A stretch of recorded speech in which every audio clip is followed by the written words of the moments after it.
What's up, guys? I am Tyler Hosley, and I don't like cocaine, but I like the smell. Hi, I'm Kevin Matthews, Scottish film fan living in England, and this week at the moment, I'm probably about 70 to 75% cheese.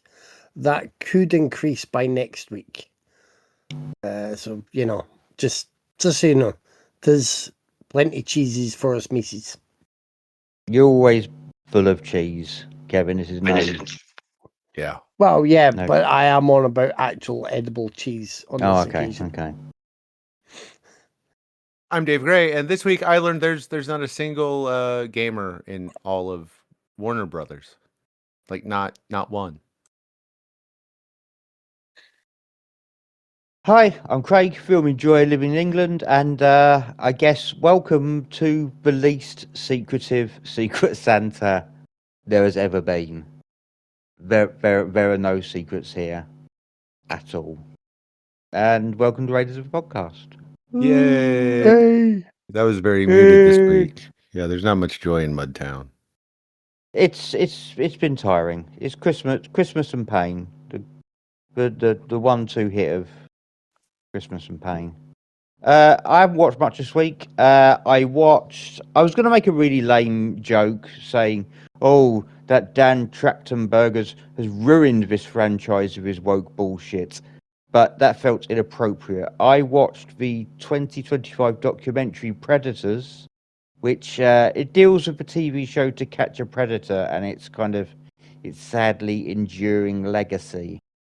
That was good for the most part. Like, I watched To Catch a Predator when it first aired, and it was kind of like watching Faces of Death, because you kind of watched people's lives sort of end in a way on camera, and I always found it kind of hypnotically just wild. But it's a show that has troubled me, as the years have passed, and I think this documentary articulates a lot of how I feel about it. It's kind of split into 3 chapters. You've got the genesis and the production of To Catch a Predator. 2, you've got its legacy in the many, many fuck-witted YouTube vigilantes that followed. And then the 3rd section is Chris Hansen kind of attempting to recapture the cultural impacts of the original show. And it's a lot like To Catch a Predator in a way, because you're getting the same vibes from it. It's shocking, it's disturbing, it's depressing, and it's even quite funny at points, because it invariably stumbles into like the absurdities of people, and these people are pedophiles, but people are absurd as well, and it just stumbles into little moments of black comedy. 3rd act interview with Chris Hansen is very good as well, because he's a frustrating character, because in this conversation he reveals more than he intended, I think, because what he reveals is that he is clearly a smart guy who understands the nuances of this whole deal he put together and just chooses to ignore them. It's a good documentary. It has its kid gloves on a little bit, because I think the makers are probably just concerned that trashing the show could come off as sympathy for its subjects, but I don't think you can hate exploitative trash TV and not be too fond of paedophiles either. They're not mutually exclusive ideas. You hate the show, hate paedophiles. I think that's perfectly all right, but I think the producers had their kid gloves on. They didn't want to make anything too something that could be mistaken for what it is. And it could have gone for the jugular a little more, but it's a solid documentary. Has anyone else seen that? No, it's on the list, but then I just watched Pedogeddon again. I have not seen it, no. Has anyone appeared on To Catch a Predator? No. Oh, good. I did do the due diligence background checks before inviting you bastards to join me. I mean, I wake up sweating bullets some weeks after a Tyler pick, but that's good. That's what I like to hear. Just one other thing I watched this week. Like, me and Stephanie like a lot of the same stuff, but it's it's where we differ is the absolute trash that I love, but she has very little time for. So it's not often she says, "Go on, Craig, put on some of your like trashy shit." But it happened this week. She said, "Go on, whatever you want, we'll watch it." So I threw on Silent Night, Deadly Night 2. No surprise to you guys because you know me, you know who I am, you know what I am. I really enjoy Silent Night, Deadly Night 2. Like, Well, it's it's trash day. yeah, it's is it a good movie? It just no, holy shit, no. But we, there's one caveat, right? As long as you have not watched the first film recently, or ideally like ever, it's a really fun watch. Like it's just preposterous, violent nonsense with just the most incredible central performance from a guy called Eric Freeman. He is a truly terrible actor, but he has an intensity that is like totally out of balance with his abilities as an actor. Like his line delivery is so poor, and yet there is a fire in his eyes that is kind of terrifying. It's a really weird performance that I really love, and it's just a deeply silly movie that I really enjoy. Especially, I don't just save it for Christmas. So once it gets around to Christmas time, I do love to. Yeah, I love a bit of Silent Night, Deadly Night 2. And Silent Night, Deadly Night by the Toy Maker, which is the best of the series. But I like 5 part 2. is the best of the series. I've got a Easily. soft spot for 4. But I love Opie's brother. I don't think there are any that I dislike. I Yeah, dislike 1 and the first remake. I'm sure I dislike the new remake too. I haven't seen it yet though. No, me neither. But it's a fun little series. But that's me for the week. I think my problem with 1 is it overshadows one of my watches this week, Christmas Evil, my favorite Killer Santa movie. Oh yeah, it's the best one. I mean, Christmas Evil is fantastic. So go watch Christmas Evil and Garbage Day, Silent Night, Deadly Night 2, and like if that was the sequel to, if they were sequels to each other, I think we'd live in the perfect universe. But we all know we don't. And a Chris Hansen escapee is in charge of my country. But I also watched Die Hard because it's the holidays, and do you know what you do during the holidays? You watch fucking Die Hard. Yeah. And the Muppets Christmas Carol because it's the fucking Muppets Christmas Carol, and I think I've said everything I have to say about both those movies like 4 dozen times at this point. I love them, and so should you. And if you don't, I feel sorry for the people around you. I mean, but they choose to still deal with you. So congratulations. Hang on a sec. I feel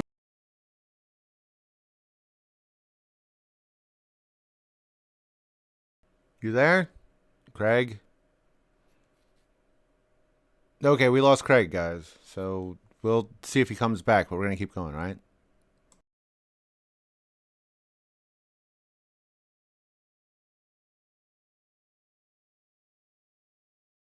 Right, where was I?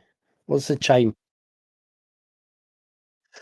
Yeah. So, the one I forgot to mention last week that I really wanted to remember to mention was I saw Spinal Tap 2, The End Continues, and I really liked it. So, I don't know. I mean, Dave, did you go and see it? I did not. I only played like one screening near me, and I didn't have time to Okay, get to and it. you've still not seen it yet. Not yet. And generally, you've heard bad things. So you're like, "Oh my god, that's it." Tell the I have generally expectations. heard less than But, nothing about it. yeah, I thought it was.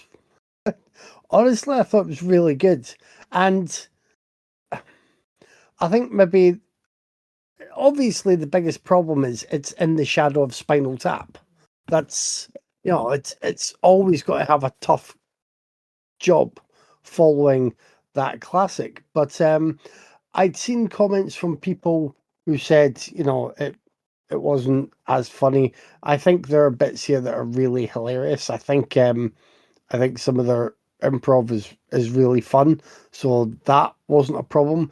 And then I'd also seen some comments that had me understandably nervous about the cameos and seeing how the cameos play out. And I can't recall what films we've seen before with that kind of problem, but it's happened. There's just too many cameos sort of dragging them down, and they feel really obvious. In this, I actually thought the cameos worked really well as well. Do you know what I mean? Like if you have a cameo from Paul McCartney coming in and you say, "Oh, it's Paul McCartney," and he says something and leaves, that's the kind of cameo where I'd be like, yeah, that's taking me out of it a bit. But if Paul McCartney's in there and then one or two characters maybe start muttering about how he always tries to lead the direction of a song in a certain way and he doesn't necessarily know what's right for the group, that that tickles me quite a bit and ends up being a really good scene. So I thought they were on great form. I actually think it's actually quite, I think, considering the horrible news with Rob Reiner and his wife, I think with this being his final film, coming full circle from Smile Tap, actually is, those two films will hold together as a great testament to his comedy in that regard. So yes, I recommend it. What I don't recommend, but Tyler does, is Shelby Oaks. I liked a fair bit of Shelby Oh Oaks. yeah, I saw that too. You forgot about it because it just I forgot it all about shits the it. bed so much in the third act. It just does. Sorry, T. I know you liked it. I was enjoying. I don't know. I was enjoying the first half. I was enjoying the presentation. I like the fact that it kind of pulled the rug slightly by changing style. I didn't know that it was a film that changed the style of presentation, and I liked that. I liked that you could then settle in for something that's maybe different from what you thought might be at the start. But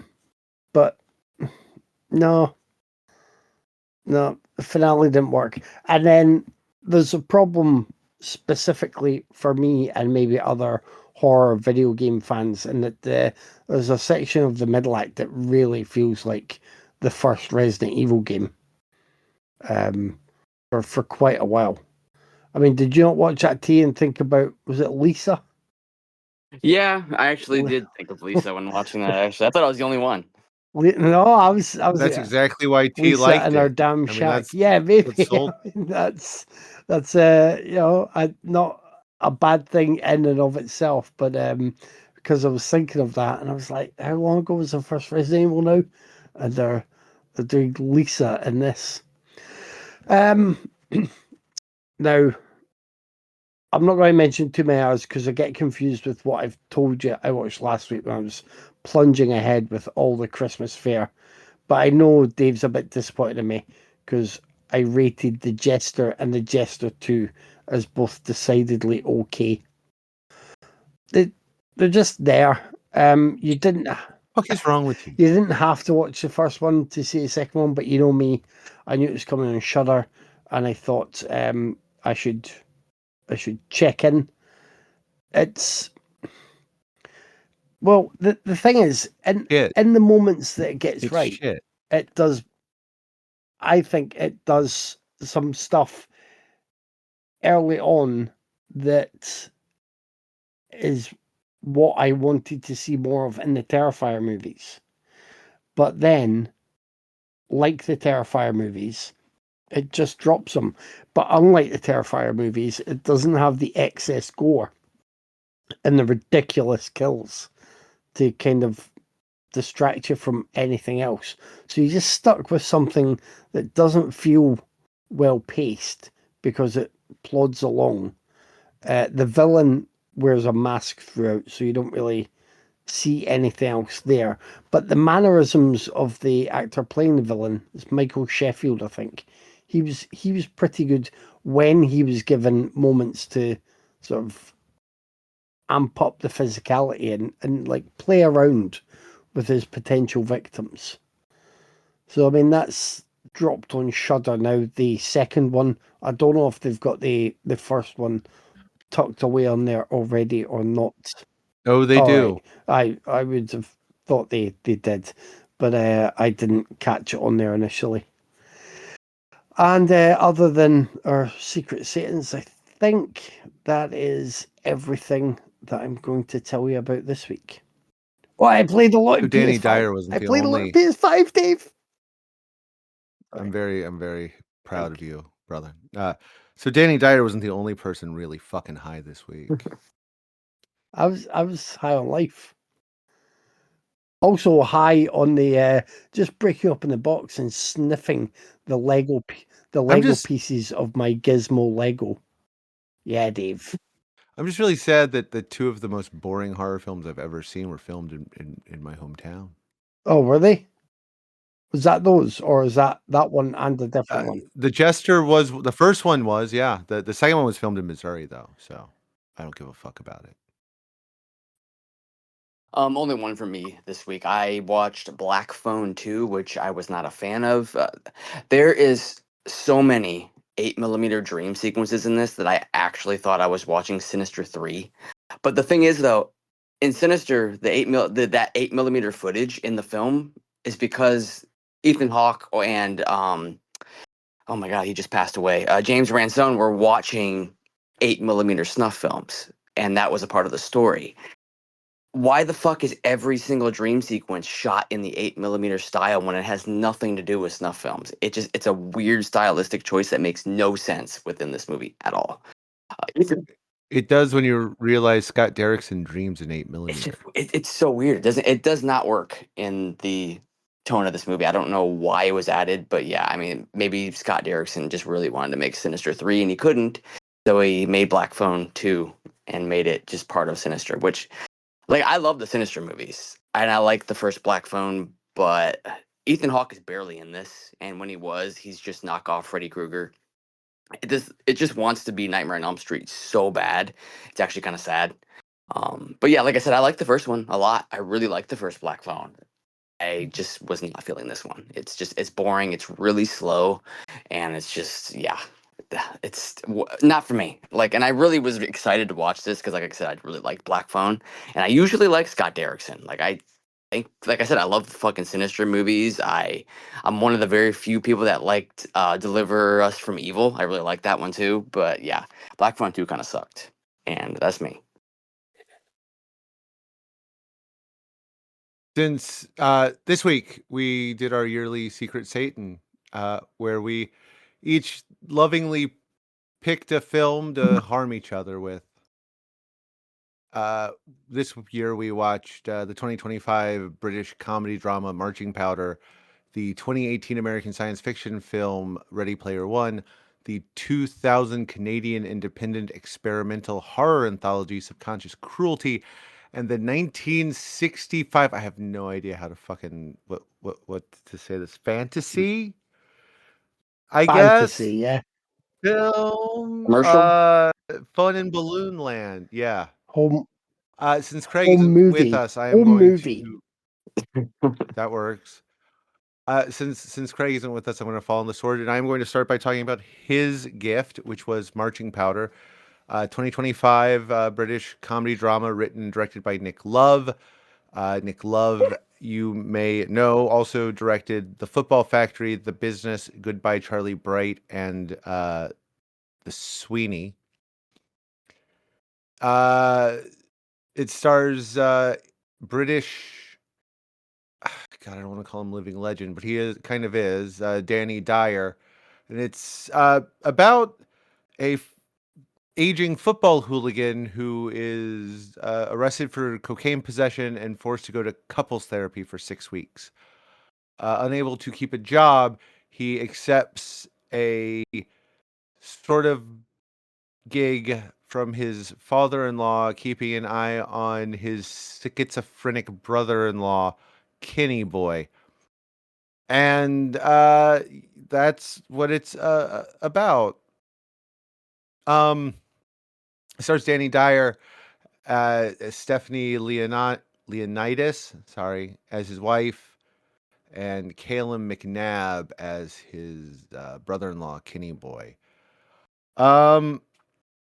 Do you ever watch like a really good drug movie, like, oh, I don't know, let's say Train Spotting, and you go, what if this movie had like no charm, no intelligence, and just like the most obnoxious aging piece of shit I have ever seen? And that's this movie. That's Marching Powder. It is terrible. It's terribly written. Like, it's just not funny. The only joke is just, hey, they say the word cunt a lot, but they're English. Craig's been on this show long enough that I know that all the English say the word cunt a lot. It's not ha ha ha. Let's see, there's a lot of gay panic jokes. There's a lot of ableist jokes. There's a lot of, and you know what? You can make fun of anything as far as I'm concerned, as long as you're, what's the word that starts with an F, T?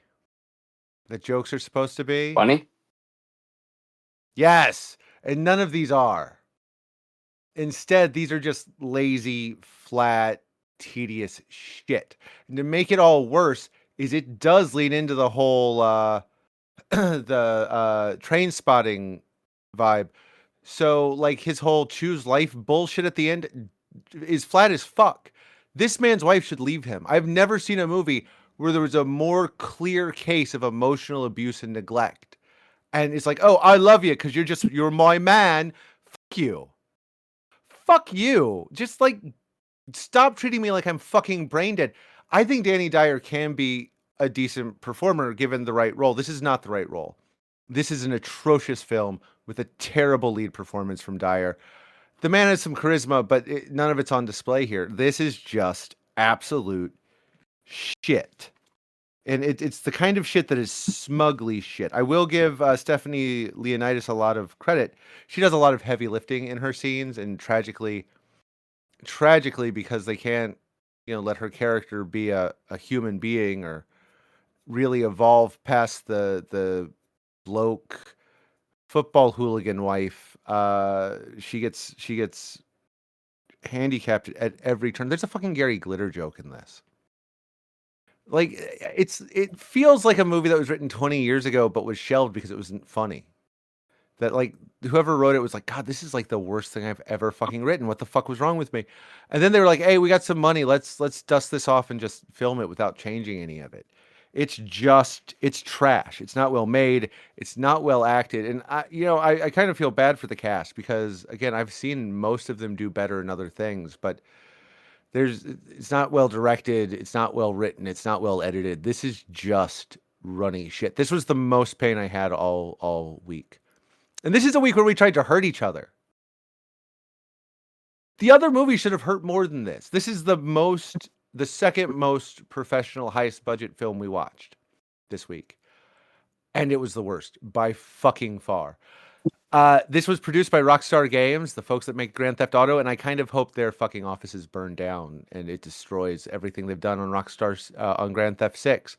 Sorry, fellow gamers, but somebody needs to be fucking punished for this shit, and I feel it's them. It's their fucking fault. Nobody should have given money for this to be made. No one.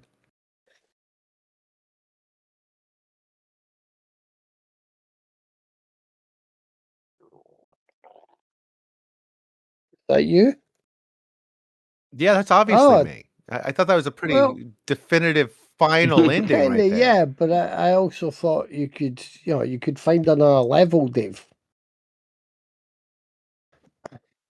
No. If I go any further into this, I'm going to cry and just give up on life. And I like life right now. I'm not going that deep with it. Well, we'll let Tyler go next. Yeah, I'm so sorry, but I actually did kind of like this. Not gonna lie, I know I know Danny Dyer is considered a joke amongst many folks now, but I honestly never really disliked a performance from him from what I've seen, which isn't a huge amount, so please take that in account. I enjoyed Football Factory. I saw that years ago, but I enjoyed that one. I love Straight Heads. Human Traffic is really good. Doghouse, Severance, both of those are really fun. Um, he always seems to be playing the part of Danny Dyer, but that doesn't really bother me. So I don't know. I thought this was fine. It was kind of funny at times, obnoxious and broad, sure. And Dave did say something that makes sense. I mean, this does feel like something that was written in 2003 and it just sat on the shelf until 2025. It's got the humor of that era just to a T. Um, but that's kind of what I expected with a comedy involving a middle-aged football hooligan who loves cocaine, played by Danny Dyer. So spending 90 minutes with terrible human beings is something I'm just always been okay with. I love cinema scumbags, and I love movies about awful people doing awful shit. So maybe I am the audience for these weird football hooligan movies. This it felt like Dyer playing a parody of himself, and I think it works within that level. Does it rip off Train Spotting? God, yes, it does. Is it anywhere near as good as Train Spotting? Fuck no. But I did not hate this while it was on, and I expected something way worse, being that it was a Secret Satan movie. So I don't know. It was. I thought it was fine for what it was. Will I ever watch it again? Probably not. But I didn't hate it while it was on, so I take that as a plus. His choose life speech literally had my hate forehead vein throbbing. Danny Boyle was probably just fucking shaking his head if he even saw Ugh. this. But yes. No, Danny Boyle was off making better shit. Yeah, look, we could all quite easily work out the Secret Satan gift givers this year, which is not usually that difficult anyway. But Tyler's choice was so Tylerific for me that it wouldn't have been more obvious unless he'd hand delivered it to my door and said, "Hey Kev, remember me, I'm Tyler. This is my choice."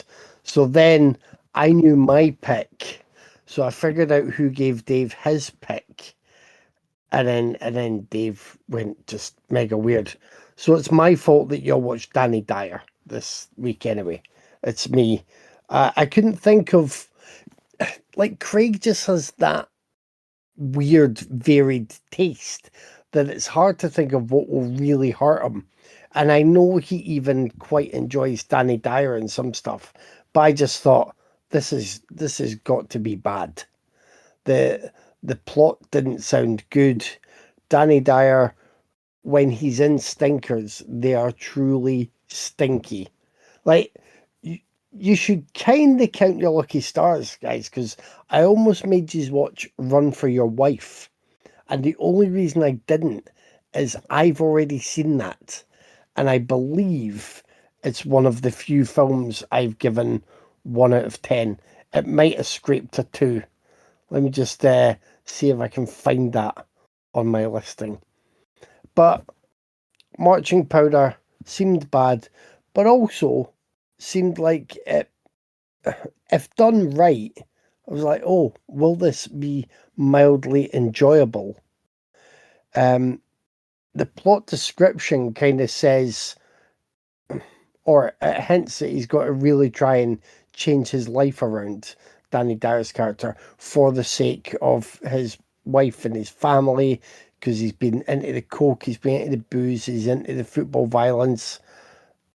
Nothing really happens for the majority of the movie, and he gets let off with far too much shit, far too easily. Like, I really would have given this film credit if at any point he turned to the camera or was just talking to a friend, or in one scene seemed to authentically say, yeah, I need to stop being a horrible wanker and I've wasted so much of my life. It didn't have that because it doesn't want to have that, because it still wants to appeal to the people who would like Danny Dyer in The Football Factory, in, you know, any number of British hooligan slash gangster movies. And the 1,500 Rise of the Foot Soldier films that we've had, and all the other, football hooligan films that some people watch and just take in the wrong way and still see it as this glorious thing. That's the kind of viewer that Marching Powder seems to want to cater for, because Nick Love has done this kind of stuff for many years. I believe he directed Dyer in The Business. I think he directed The Football Factory. Did the There was another version of The Firm that he did, and I've not seen that, so I've not sort of put myself through that pain. But that's what he knows. And reading the plot description, I stupidly had some hope that for Nick Love and Danny Dyer together in this project, they decided to do it for the sake of showing some growth and how lives can change at a later stage, even if you've been emotionally stunted and immature for years. And none of that, none of that happened at all. Dyer is being his most obnoxious Cockney wide boy Dyer for most of the film. Yeah, Stephanie Leonidas she has to put up with so much. I just felt sorry for her, because her character, although she has taken a stand on, not wanting to put up with this anymore, it's almost too little too late, because she's been a bit of a doormat for so long anyway, and then she still lets him away with some stuff in this film that you're like, show him the door, kick him out. The only other person worth mentioning here is Jeff Bell. He's got a supporting role. He's all right, but he's still, yeah, he feels like he's slumming it a bit. And Callum McNabb is Kenny Boy, who is horrible, possibly more horrible than Dyer's character, because he goes to a fight and just wants to go around the crowd and get someone so he can slash at their face with a knife. This is a horrible film full of horrible people. I get Tyler saying he doesn't mind, being in their company for that, but I'm really surprised that you end up enjoying it, T. Because I thought this would just be pain for us all. Like, I'm happy it wasn't as painful for you.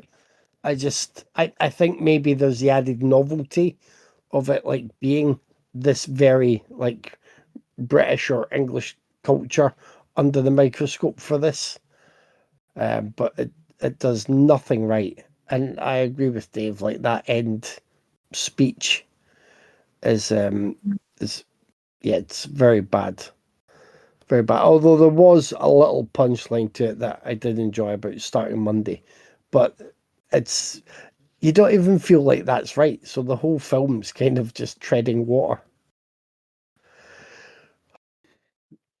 I hate when I put this out there and I hurt me. I hurt me when I'm aiming to lash out. Maybe a metaphor for my teenage years. Anyway, shall we move on to better things? Yes. Which please. one would count as better things? I'm going to go for what Your gift. Go with your gift. Oh, right. Share with Yes, what you were sorry. given. I'll go with, I mean, you said going to better things, you son of a bitch.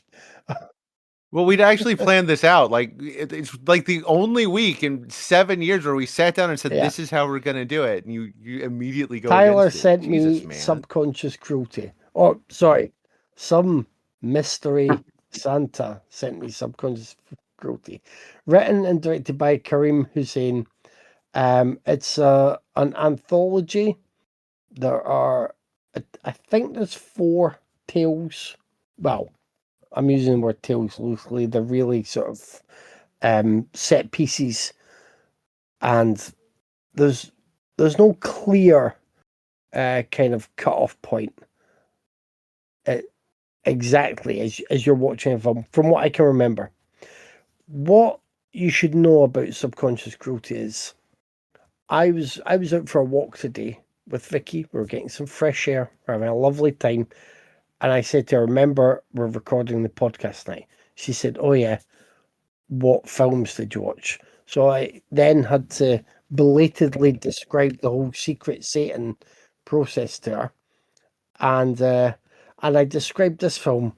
I says there was an awful lot of how did I word it? There was an awful lot of gash on display, some of it quite bloodied. That's what I said, because you had to cut to the chase here.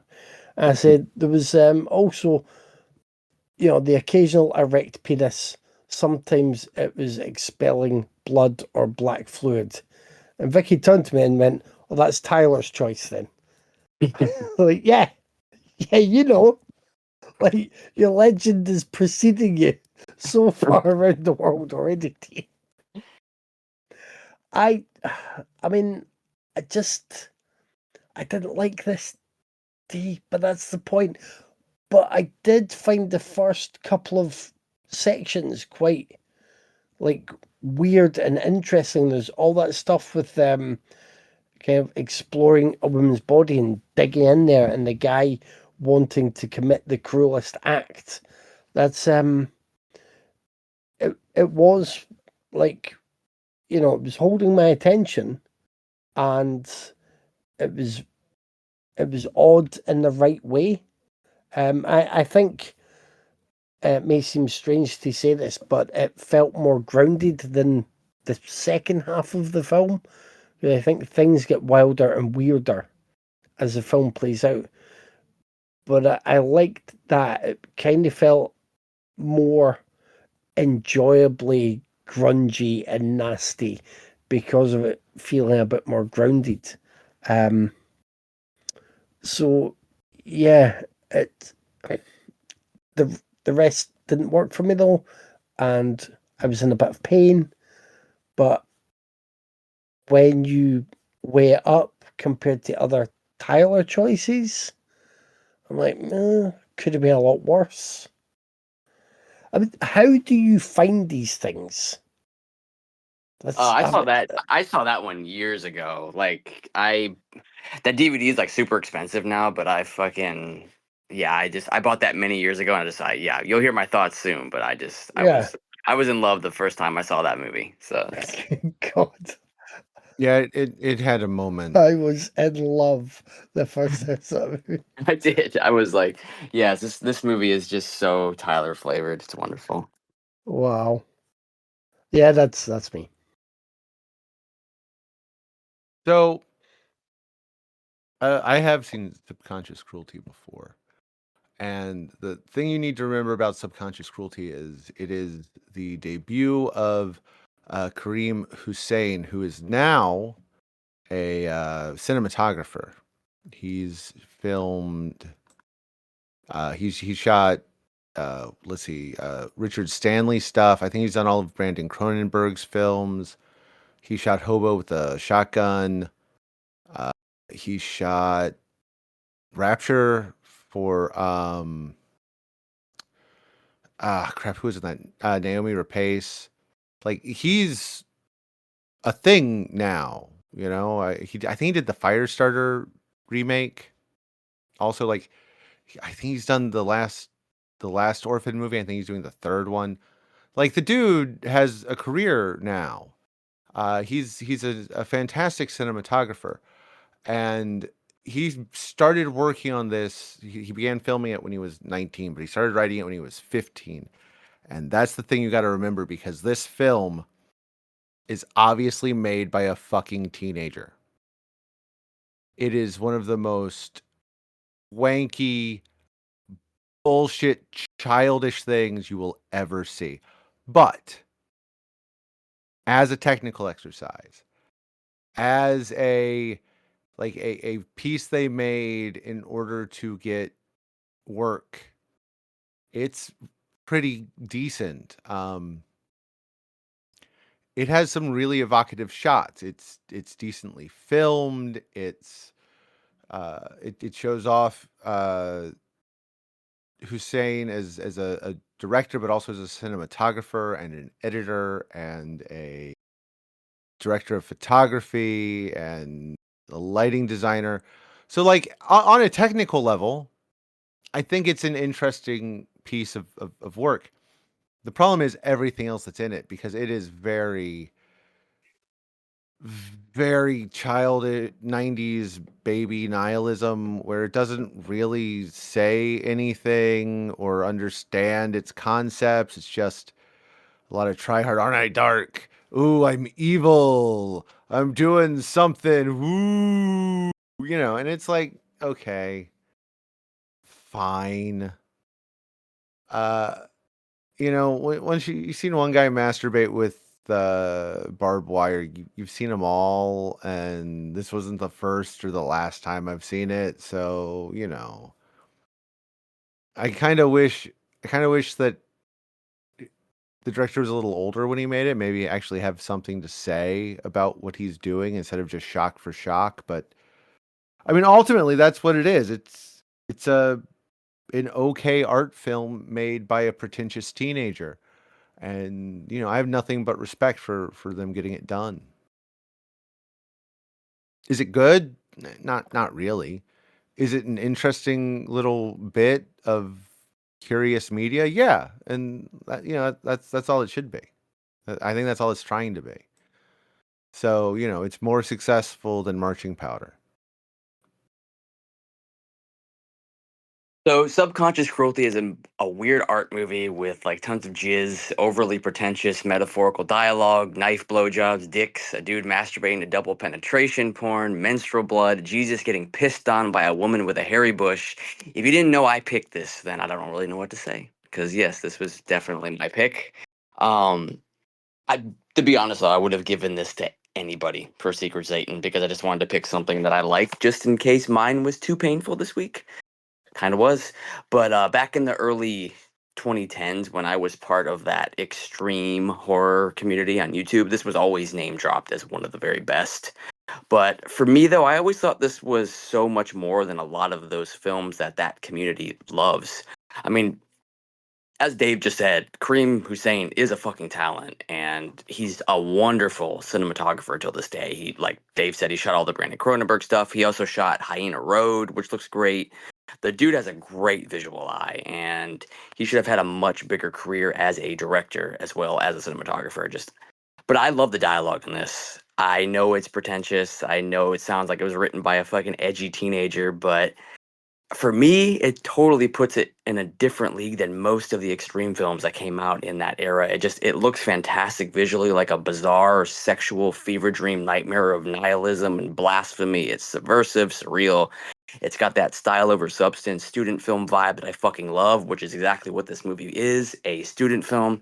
I am a big fan of this one. I saw it many years ago, and it's even better now, to be honest with you. It's just but I love films like this. I understand why somebody wouldn't. This isn't a movie for most of the population on Earth, but I'm a big fan of this one. I just think it's great.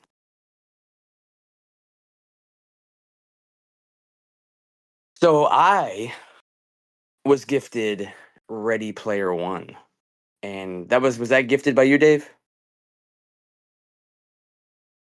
No.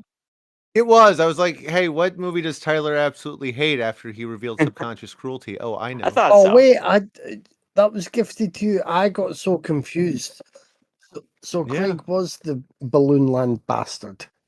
Of course Craig was the Balloon Yeah, Land bastard. Like, the second you heard that title, you didn't go, oh, yeah, that's obviously Craig. You, for a second, doubted that? Why do you think I he's thought not you here? guys did a switcheroo because for some reason I thought Ready Player One was given to you, Dave, and I just assumed that. All right, that's knowing a special kind of pain no, for Dave. I mean, it is, and I'll talk about that. But no, I decided to hurt myself to hurt That T. makes complete sense. Like Craig had mentioned Fun in Balloon Land about 3 years ago and said, I'll look forward to the day Kevin is crying when we have to watch that. Yeah, Fun in Balloon Land screams Craig more than fucking double penetration masturbation. So yeah, it's. But yeah, Ready Player One is In what was it, 2045? The planet is on like the brink of chaos, but people find salvation in Oasis, an expansive virtual reality universe created by eccentric James Halliday. When Halliday dies, he promises immense fortune to the first person to discover a digital Easter egg that's hidden somewhere in the Oasis. I really hate this movie, and Dave knew this. I've mentioned this many times. I fucking hate this movie. I think it's Spielberg's worst by a fucking country mile. And look, I can respect something for being a love letter to an era people love. I love movies that homage the 90s, so I have no room to talk. But Ready Player One is just fucking boring. I mean, the characters are flat and poorly written. I like the cast. Ty Sheridan is usually always good, and he's given nothing to work with. His character is shit. I love Olivia Cook, but her character is handled even worse. Ben Mendelsohn is fucking wasted, which should be considered a crime. The CGI is fucking awful too. I mean, this movie is a fucking eyesore of just terrible CGI work. But the worst offense of this entire movie, though, it feels like it just wants you to love it so bad. It's just so pandering and desperate, dude. It's a circle jerk of references that nobody seems to understand. Oh, you love Back to the Future? Well, look at this. People love the Iron Giant, right? Well, here you go. I wanted to cry when I saw the Shining reference because this piece of shit doesn't deserve to ever reference The Shining, which is a masterpiece. This is just a waste of time. 2 hours and 20 fucking minutes that I've sat through twice now. And in the same month, I have to suffer through Stranger Things. So Dave understood the Secret Satan assignment. So props. Mad respect. But yeah, this movie is awful.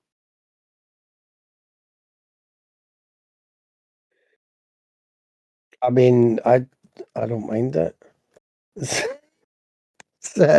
This was the least painful one for me this week. I own this on a digital copy. Can't remember if I've bought a disc. I've read the book, which I said to Dave is kind of like it's like American Psycho if every designer label tag was instead an 80s pop culture reference, and Patrick Bateman was a super nerd who really sees no problem with anything in Revenge of the Nerds. I think that's how I described it to Dave, and we pretty much agree on that. But the film, I mean, it's a mess. The CGI is it's so strange in that there's quite a bit here that's impressive, but there's also quite a bit here that reminds you that you don't go to the cinema really to just watch what you could see in the cut scenes of a video game. Like you just don't. That's why they are two separate mediums. And people have said for a long time now, I think Dave has been a proponent of them, that video games will lead the way in terms of storylines that you get sucked into and entertainment methods, but they should stay as pretty separate entities. And this is coming from someone who really likes the Avatar movies.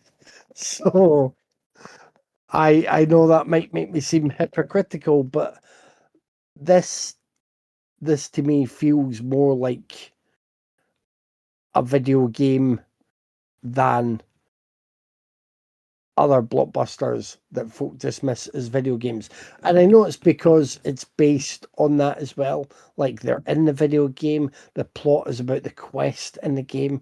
But I don't know, like for Spielberg, it's almost like he wanted to have fun playing around in that sandbox that would make use of all of those memorable pop culture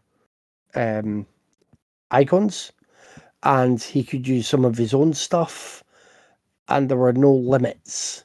That's what it felt like. And then because there were no limits, nobody told him, well, remember when you make movies how you can put a bit of heart into them, or how you can change things slightly to give people a human interest. He didn't really have that.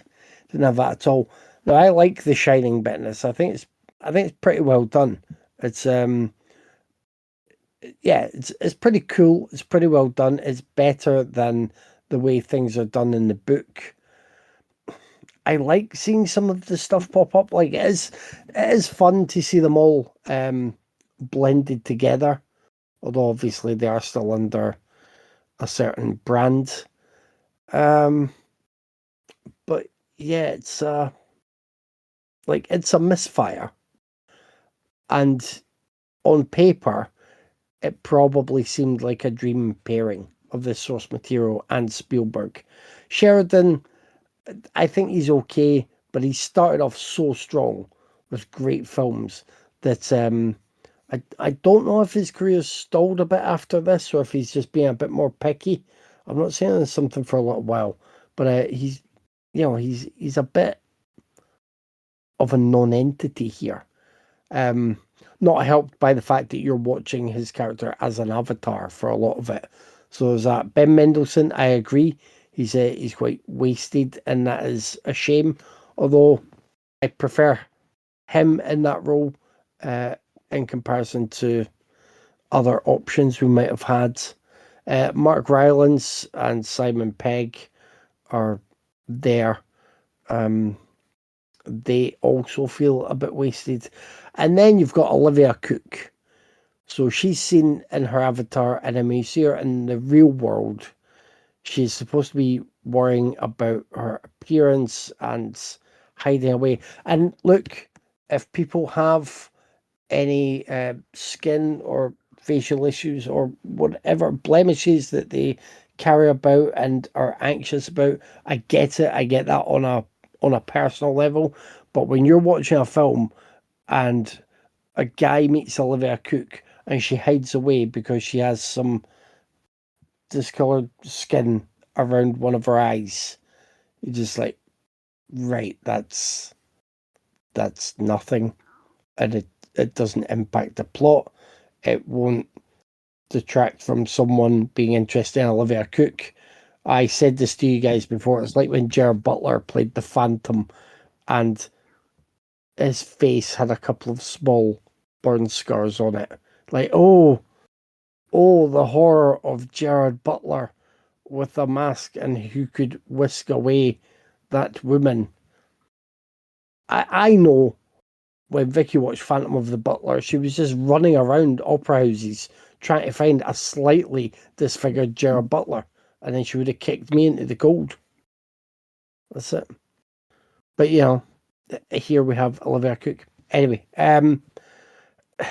it should be more fun than it is. It should be. It should look better than it does. But I am a simple man with simple pleasures sometimes, and I enjoy enough of this, as I say, to make this the least painful one this week. I'm sorry, Dave. I'm sorry. I hear you. I already sense the disappointment coming back out of your soul, ready to sigh at me. I hurt myself so bad with this for the win, and Kevin's gonna just totally undermine that. Yeah, is this Spielberg's worst movie? Maybe. The book is shit. See, let's start with that premise. Let's start with that statement. The book is shit, and the problems with the book are just compounded in the movie. Because the book is the thing I hate, and I've said this before, where instead of earning the reference and making the good joke, it's just, hey, look, it's the Iron Giant. Hey, look, it's a Gundam. Hey, look, there's the Joker and Freddy Krueger. And hey, look, here's all this shit owned by Warner Brothers. Now, how Spielberg moved heaven and earth and allowed them to keep a DeLorean in it. Because you got to remember, when this was made, they even had the live action remake rights for Akira. So even Akira is at that moment a soon to be Warner Brothers property. So that's still a reference to a Warner Brothers thing. Thank God that movie never happened. But I actually think wanting to direct Akira is how they got Spielberg involved in this. This was like, hey, do this for us. And you can do Akira. And then they went, no, fuck you, Steven. Ha ha ha. But anyway, it's atrocious. And I don't mind Ty Sheridan, even though he's got the blank white guy face that's really popular in his generation, where there's no real emotion there. He just kind of looks like he's drooling on himself all the time with dark hair. But he's fine in other stuff. Like, he's really good in Joe, and he's really good in what the fuck else is he been in? I'm totally brain farting. He was really good in Mud as a kid. He was good in the Stanford Prison Experiment. He was pretty good in the Card Counter. He's one of the good things in the Card Counter, which I generally hated. He's even okay in The Order, which I'm assuming Tyler's seen that because it's about dirty Yeah, I like The cops Order. I liked and white I like supremacy. Detour too. Yeah. I thought Detour was cute in that. Yeah, like I think Sheridan's fine when he's given something to do. He's not given anything to do in this. Ben Mendelsohn is always great, and he's a scenery chewing villain, and he's the only thing that's not terrible in this. Okay, I guess Lena Waithe is fine, and I adore Olivia Cooke. She should have a better career post Bates Motel. Really sad that she doesn't. I mean, she's in that Apple show, Slow Horses. Is that it? I think can't so. remember her in that unless she was in Yeah. one of the earlier seasons. I think she's She in might the have been in the first season. first season. I haven't seen the second season, so I just assumed she was back in it, but I don't remember. I think she's in House of Dragon also. So, she's still doing stuff, but, like TV stuff. They just don't give them anything to do. And when you lean on TJ Miller, who is not funny, to like be your humor comic relief, and he's riffing absolutely horribly, you're in trouble. I'm honestly shocked that Steven Spielberg okayed this. The script is by Zach Penn, who is an atrocious screenwriter. He's probably best known for co-writing some of the really early Marvel stuff. He co-wrote the not Ang Lee's Hulk, but the other one, the one with Norton.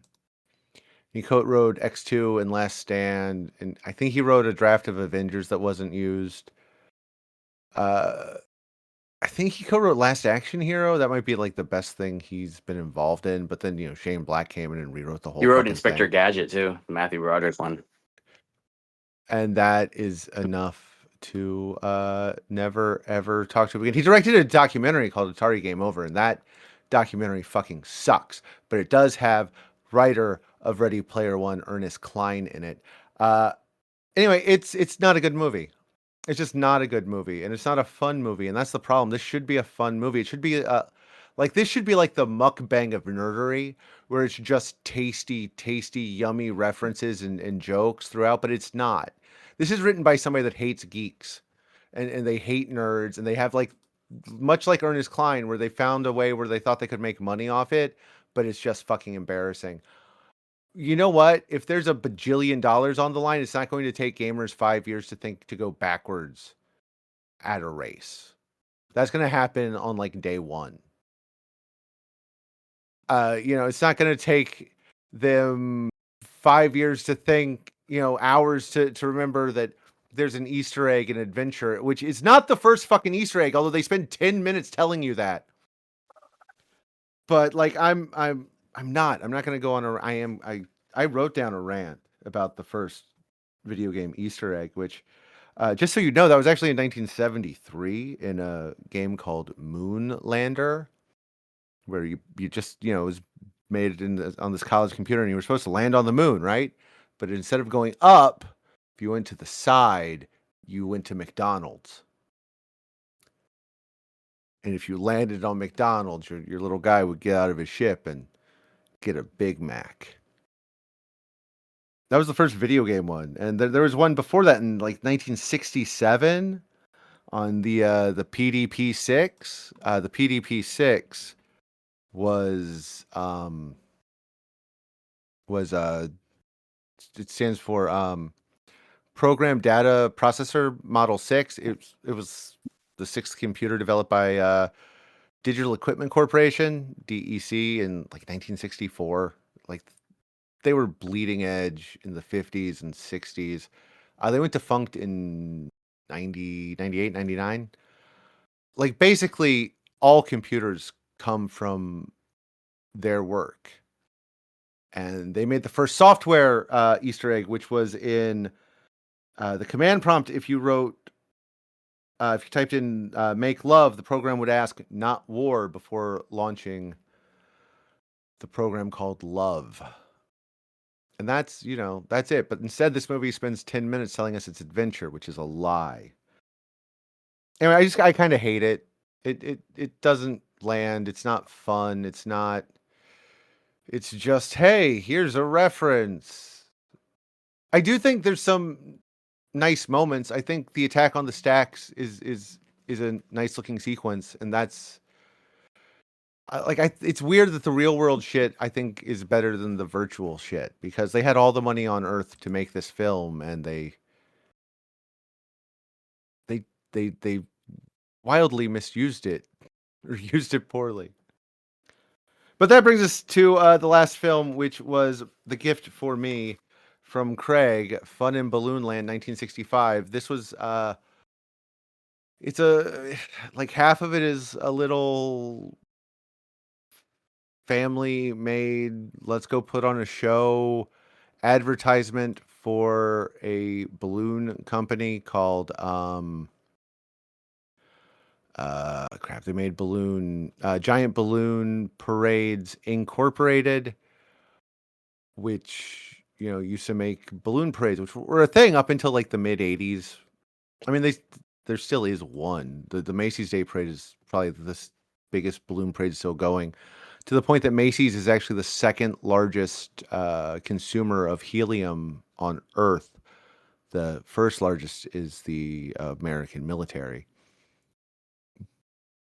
But half of it is the story of a boy interacting with the balloons, and the other half is the 1965 Philadelphia Thanksgiving Day Parade. And it's, you know what? I'm not gonna lie. I didn't hate it. It was not the most painful thing I've watched this week. It's not the most painful thing I've watched this year. Like, it was just, it's boring, and that's its cardinal sin. It's boring. It's cheaply made, but you know what? I do kind of respect its, hey, let's go put on a show approach. And I didn't hate it. I found it charming in its own way. I said it. But that's all I have to say. Like, I have nothing to say about this movie.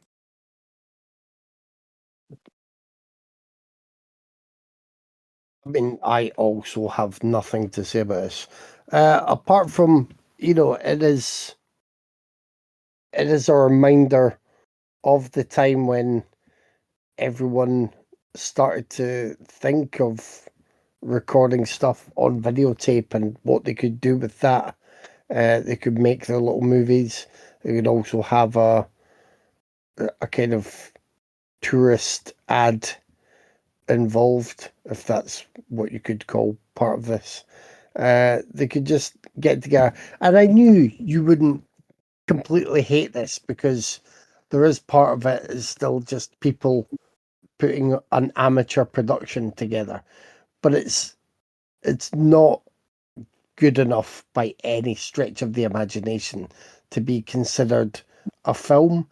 And it boggles my mind that Craig keeps buying these pieces of shit just because they're in some package that's like, oh, here's this month's discovered gems. It's not a discovered gem. It's a Klingon that was on the underside of the toilet of cinema and has fallen into the water, and somebody scooped it up with a little fishnet, put it in a shiny box, and sold it to folk. That's Do you know what this who is. scooped this up?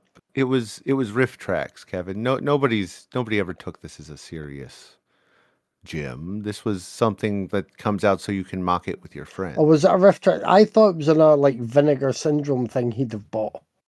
Oh, it is right, now, yeah. But because of Riff Tracks. I rest my case. I mean, fucking Vinegar Syndrome. I get the riff tracksiness of it. That's ideal, and it should have stayed in that sort of area and just be one of those things that gets passed around by people. Oh, you won't believe this, but also the guys riff on it and it's great fun. That I can get behind. Putting it as an actual sellable item that goes out to people who collect movies. Like I really struggle to to consider this a movie. And I know they've done things, but as I say, it's more to me a souvenir slash relic of people getting used to having better recording equipment and what they could try and do with them. Because you saw a lot years later, obviously with the everybody being able to get a camcorder and try and do their shot on video cheap horror movies and stuff. This I'm surprised this is from the is it correct that it's from the mid-60s? Yeah, yeah, it's like 65. Like I am surprised it's that early. I thought it was later. But I just Nope, 65. you have to, I think you have to do a bit more.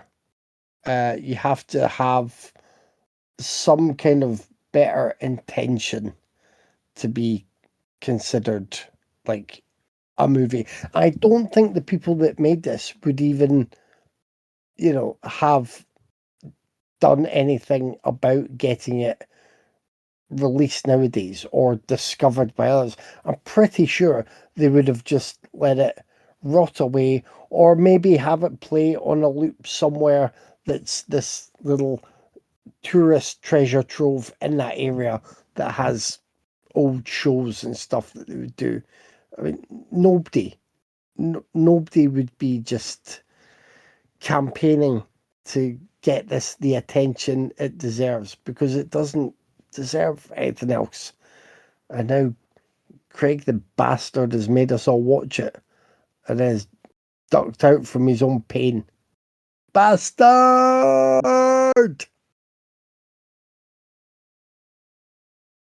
Yeah, like you guys, I have very little to say about this one because it actually doesn't feel like a movie. It's an advertisement for a fucking balloon company. A really fucking weird advertisement at times, like borderline nightmare fuel shit, poorly made and really dull. And I did kind of laugh a lot when you can actually hear someone trying to feed lines to that brain damaged kid.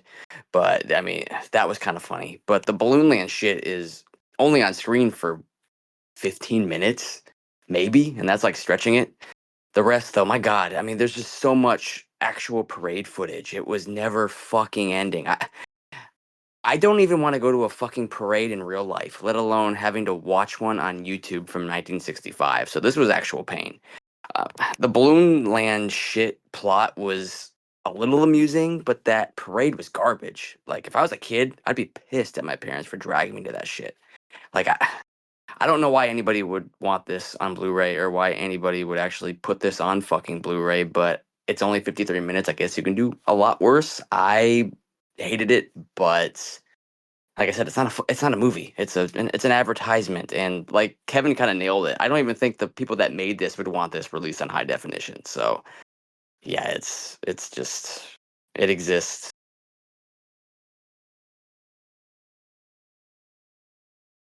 All right, guys, it is that time. It is time to, well, because it's Secret Satan and it's the end of our the year. It's time to pick the one that hurt us the most. Kevin, Probably marching powder. Tyler. You know, I was gonna go with Ready Player One, but at least how shitty that fucking movie is. It's an actual movie. So I'm gonna go with Fun in Balloon Land because that was not a movie. I'm also tempted to go with Ready Player One, but uh no, no. Instead, I'm going to hate on England because fuck everybody that was involved in Marching Powder. And it's hard because they're both lazy corporate trash. Like, I can't hate on Fun in Balloon Land as much as I can hate on them. Or even Subconscious Cruelty, because at least, one tried to do something and the other one was an ad nobody should be seeing 50 odd years later. So 60 odd years later. So, like, I can't really hate on it for that reason. So I'm also going with Marching Powder. I know Craig hated Marching Powder, so good job. Applause, applause, applause for that. Hey. Next week, I believe some of us are doing Japanuary for some of next month. Craig will let you know Craig's pick on the Facebook and other social medias. But Tyler, what movie do you have? I'm not doing Japanuary, but we're gonna watch something that's Shock. really fucking good. We're watching one of my favorite films of the 1950s. We are watching Stanley Kubrick's The Killing. Can't believe we haven't done The No, Killing. We did. I thought we did. Yeah, I thought we did, which is why I never picked it. But then I looked through our list and we didn't. We did The Mhm. Killer, his follow-up film, like our first or second year. It's been forever since we did that. I get them confused too. Before T gives you the business for the last time of 2025, we will be doing Stranger Things Part 2 halfway through January, the week of the what are we doing it? 17th? I went too far in my calendar. Yeah, I think Yes, so. the week of the 18th is when the episode's going to go up. So yeah, the week of the 18th, we will be covering Stranger Things Part 2. So that's something to look forward to for some of us, not me. T, give them the business. We're on Instagram, Raiders_of_the_ podcast. We're on Facebook, where I sometimes remember to post stuff on Wednesdays. We have a YouTube channel where you can like, subscribe, and comment on Kevin's awesome videos. We have a Discord, we have a Blue Sky, and you can always email us at raidersofthepodcast@gmail.com. As always, thanks for listening. Thanks for joining me, guys. I'll talk to you next week. See ya. See you.